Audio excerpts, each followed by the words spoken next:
St. Louis, where the news comes first. This is News Channel 5 at 5. St. Louis is apparently now mourning the death of News Channel 5's Chief Meteorologist Bob Richards. Good evening, everyone. I'm Dan Gray, and tonight for Rick Edlund. And I'm Karen Foss. This is, of course, a very sad day here at News Channel 5. While the medical examiner has not completed the report, it appears that Bob Richards died at 12:30 this morning when he apparently flew his plane into the ground at Spirit of St. Louis Airport. Bob was the chief meteorologist at KSDK for 10.5 years and is survived by his wife and young daughter. His apparent death leaves us saddened and asking many questions. News Channel 5's Mike Owens begins our team coverage now. Mike? Dan, Bob's plane went down about 12:30 this morning and it burned on impact. Police say he died instantly, 2 hours before he was on the air as St. Louis's most popular weatherman. It's 54 degrees tonight with clear skies and south winds 10. Tomorrow we'll see a mostly sunny sky to start. We'll start at about 54 degrees. So that's everyone's Bob, giving a good forecast for today, his last forecast. At 12:30 this morning, Bob Richards died when his plane crashed. The two witnesses that I talked to said that the aircraft had taken off, appeared to have full engine power, and also when they were in the aircraft was in a dive, it was at full power also. Firefighters say the plane burned on impact and Bob died instantly. In recent days, he had been under great stress, signing a court agreement to refrain from contacting a St. Francis County woman he knew through his broadcasts. There is speculation that Bob committed suicide, but police say there is no note to that effect. A federal safety inspector says it's something to be considered, but he's never investigated a suicide plane crash. How often does that happen, where you determine something to be an intentional accident? I've been an investigator with the board for almost 8 years, and I've never encountered one yet. Here's Bob in his plane last October. It was his great happiness besides his family. Eyewitnesses say it was not unusual for Bob Richards to be flying late at night. He preferred the quiet. It was in a steep dive and what appeared to be under full power. The crash demolished the Piper Cherokee aircraft, a red one, very unusual. Authorities are still in the process of identifying the remains, while investigators search for clues. They either lost control of the aircraft or intentionally put the aircraft into a dive. So far, police have found no suicide note, and while the investigators try to answer their questions, his apparent death leaves many more questions for us. Dan, here are us. Thanks, Mike. It has been a very difficult and emotional day here at KSDK. We were stunned to hear that Bob apparently died in that plane crash.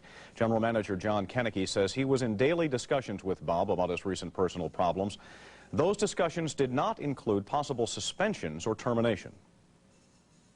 We never discussed that with Bob.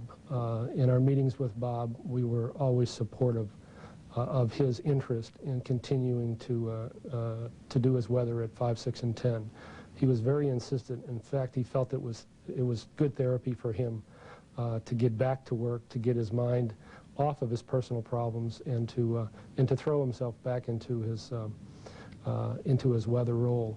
And in fact, even just yesterday, he was commenting about how delighted he was to have a group of children come in for a tour of the station and to show them through the weather area. John Kennecke also says Bob had been upbeat about the future, discussing ideas for projects and plans. Bob touched all of our lives, from the people he worked with here at Channel 5 to his countless friends in the St. Louis area who will miss him. Rain or shine, Bob always looked for the rainbow. Bob came to Channel 5 more than 10 years ago. From the very start, St. Louis knew Channel 5 weather was going to be different. Thanks, St. Louis, for making us tops in town. His sense of humor and playfulness made him an instant hit with viewers. 2 years later, when Mike Bush came aboard, Bob finally found someone who could keep up. On the other hand, is Weatherman.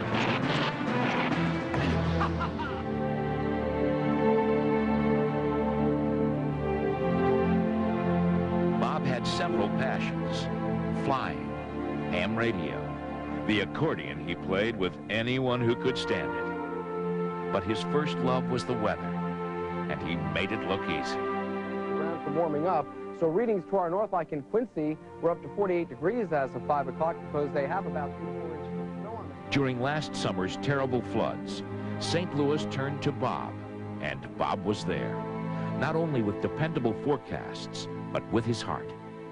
The damage estimates are still coming in. They'll never be able to fully assess the damage for weeks, but obviously this is a great natural disaster. And who is there right off the top? The American Red Cross. And they're not a branch of the government, and your tax dollars don't pay for it. You pay for it, and I pay for it. How do we do it? By the 50 cents that you threw into the little canister over at the gas station today. The flood relief telethon raised more than $500,000 for area flood victims.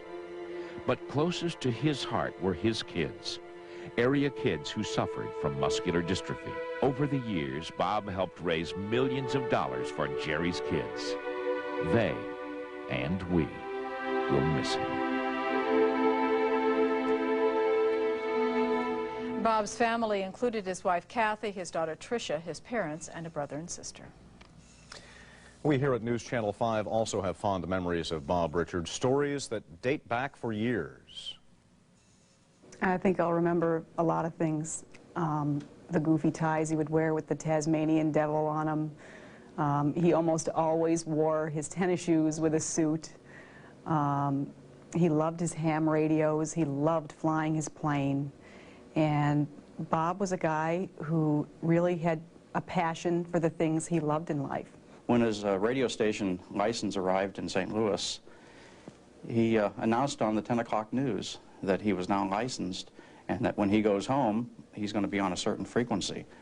And to my amazement, over 300 ham radio operators made contact with him that night. And I can remember back about 2 years ago, a year and a half ago, when he first got his private license.